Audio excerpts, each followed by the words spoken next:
Bonjour tout le monde, dans cette vidéo nous allons parler d'une instruction qui permet l'arrêt ou bien l'interruption d'une boucle en cours d'exécution. Cette instruction s'appelle break et sa syntaxe elle est comme suit, vous écrivez le mot-clé break et vous mettez un point virgule.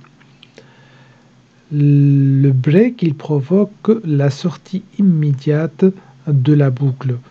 Et qu'il s'agit d'une boucle for, une boucle while ou bien d'une boucle do while, le break il a toujours le même fonctionnement. Dès que vous rencontrez le break, il arrête automatiquement la boucle qui est en cours d'exécution et l'exécution se poursuit avec l'instruction qui vient juste après la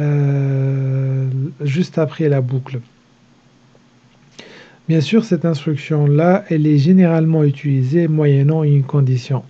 Donc, si la condition elle est vérifiée, j'arrête l'exécution de la boucle. Si la condition n'est pas vérifiée, je continue ma boucle normalement.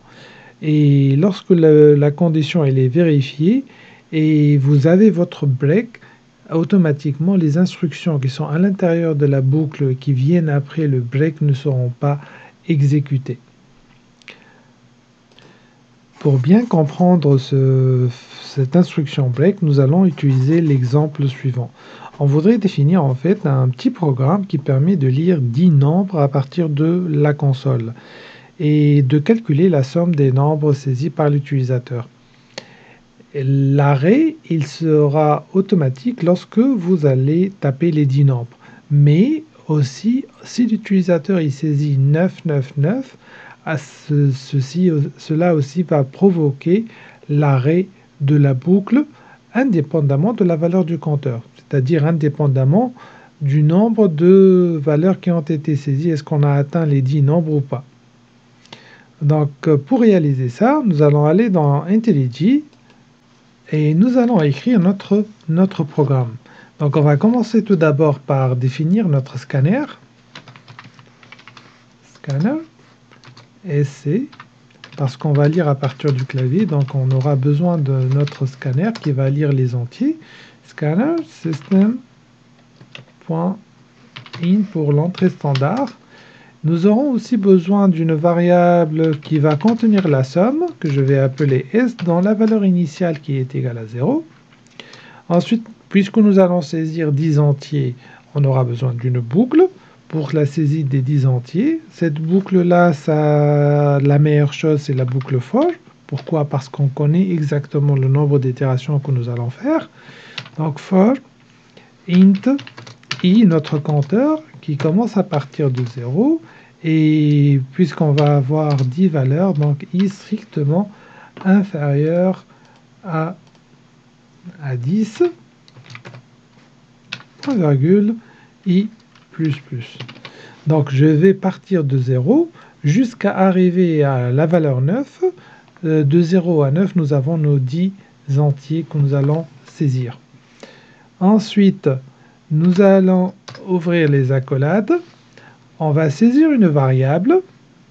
On va saisir un entier. On va le stocker dans une variable que je vais appeler x par exemple, égale. La saisie se fait à partir du clavier. Donc sc.next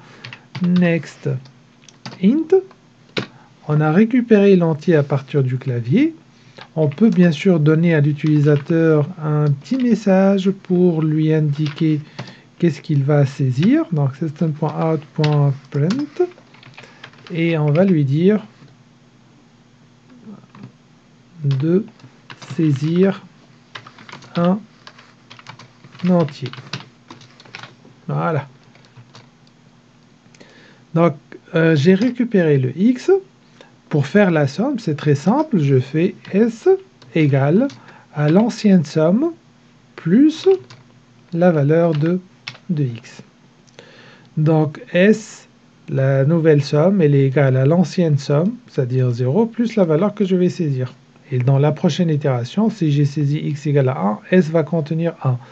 La nouvelle valeur de S, elle va être 1 plus la valeur de x que je vais introduire, etc. jusqu'à arriver à la fin. Donc jusque-là, tout est beau. On a pu faire la somme des 10 premiers entiers. Qu'est-ce qui reste? Il faut rajouter la Deuxième condition, c'est que on a un nombre. Si l'utilisateur saisit un nombre qui est égal à 999, ça provoque automatiquement l'arrêt de la boucle et on arrête le calcul à ce niveau. Donc on va faire une condition. Ça nous rappelle la définition du break. Il est généralement conditionné, c'est-à-dire je n'exécute le break que lorsque la condition elle est vérifiée. La condition elle va dire quoi? Si la valeur de x elle est égale à 999. Et dans ce cas, bien sûr, le test de l'égalité c'est égal. Donc x égale à 999. Dans ce cas, je vais dire sort de la boucle en utilisant le break. Sinon, si la valeur de x elle est différente de 999, fais le calcul normalement. Et à la fin, on va afficher la valeur de la valeur de s. Donc system.out.println s.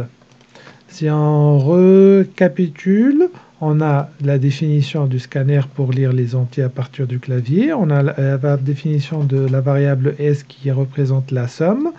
Nous avons notre boucle for qui commence à partir de 0 jusqu'à la valeur 9, parce qu'on a inférieur strictement à 10.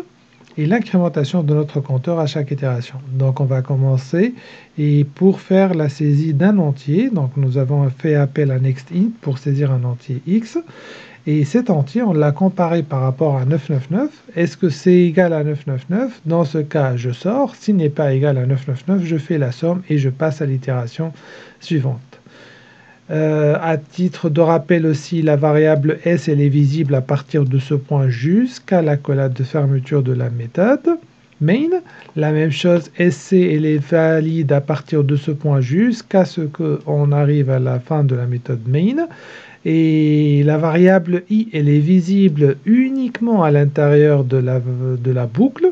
Et la variable x qui a été définie ici, elle est visible uniquement à ce niveau.